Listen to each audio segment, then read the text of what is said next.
తరచుగా ఈ మధ్య చాలా మంది పేషెంట్స్ ఎక్కువ కాలం నుంచి 10 ఏళ్ల నుంచి 20 ఏళ్ల నుంచి అసిడిటీ మాత్రలు తీసుకుంటూ దీన్ని ఆపలేకుండా ఉన్నాం సార్, ఒక్కరోజు తీసుకోకపోయినా మాకు ఇబ్బంది చాలా ఎక్కువ అవుతుంది అని నా దగ్గరకు వస్తూ ఉంటారు. సో అసిడిటీ మాత్రలు తీసుకోవడం వల్ల మనకు వచ్చే నష్టాలు ఏంటి, లేదంటే ఈ అసిడిటీ మాత్రలు ఎక్కువ కాలం తీసుకోవచ్చు అనే దాని గురించి ఈ రోజు మాట్లాడుకుందాం. నేను మీ doctor Sujith Reddy, consultant gastroenterologist, Ashwini hospital, Kurnool. ఎక్కువ కాలము అసిడిటీ మాత్రలు తీసుకోవడం వల్ల లోపల స్టమక్ లో యాసిడ్ ప్రొడక్షన్ అనేది తగ్గుతుంది. దాంతో మన శరీరము యాసిడ్ ని ప్రొడ్యూస్ చేసే కణాలు ఏవైతే ఉన్నాయో వాటి సంఖ్యని పెంచుకోవడం అనేది జరుగుతుంది.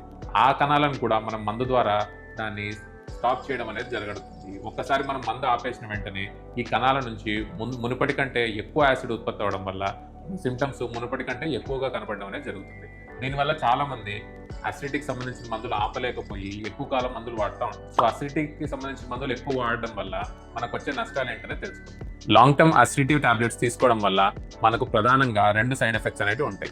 ఒకటి, మనకి పొట్ట లోపల యాసిడ్ అనేది ఫస్ట్ మ్యూకోజల్ బ్యారియర్, అంటే మనకు ఫస్ట్ బ్యారియర్ ఇన్ఫెక్షన్స్ రాకుండా కాపాడే బ్యారియర్ లాగా పనిచేస్తుంది. ఎస్పెషల్లీ హార్డ్ ఎవిడెన్స్ అంటే మనకి క్లాస్ట్రిడియం డిఫిసిల్ అనే ఇన్ఫెక్షన్, మనం యాంటీబయాటిక్ తీసుకున్న వాళ్ళు, హాస్పిటలైజ్ అయిన వాళ్ళకి ఇన్ఫెక్షన్ వచ్చేదానికి చాలా ఆస్కారం ఉంటుంది. సెకండ్ వచ్చేసేసి మెటబాలిక్ డిస్టర్బెన్సెస్, అంటే శరీరం లోపల మెగ్నీషియం లెవెల్స్ తగ్గడము, వైటమిన్ B12 లెవెల్స్ తగ్గడము, లేదంటే ఐరన్ లెవెల్స్ తగ్గడము జరగచ్చు.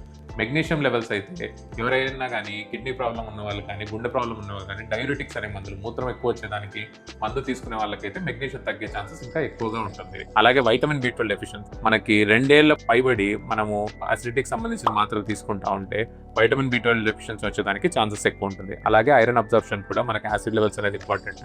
యాసిడ్ లెవెల్స్ మనం తగ్గించుకుంటా పోతే ఐరన్ లెవెల్ తగ్గేదానికి కూడా ఛాన్స్. దీంట్లో ప్రధానమైన అపోహలు ఏమున్నాయంటే యాసిడిటీ మాత్రం తీసుకోవడం వల్ల కిడ్నీ డ్యామేజ్ అవుతుందని, లేదంటే బోన్స్ మెత్తబడతాయని, ఇలా చాలా అపోహలు అయితే ఉన్నాయి. కానీ దీనికి ఎటువంటి హార్డ్ ఎవిడెన్స్ అనేది లేదు. సో అసిడిటీ మాత్రలు మేము తీసుకున్నాము, సో మరి ఎలా ఆపలేకపోతున్నాము. సో దీనికి పరిష్కారం ఏంటి అంటే, ఒకేసారి మీరు స్టాప్ చేయడం వల్ల మనకి ఎక్కువ కణాలు ఉన్నాయి కాబట్టి ఎక్కువ యాసిడ్ అనేది ఉత్పత్తి అవుతుంది. సో మీరు ఆపడం అనేది కష్టం అవుతుంది.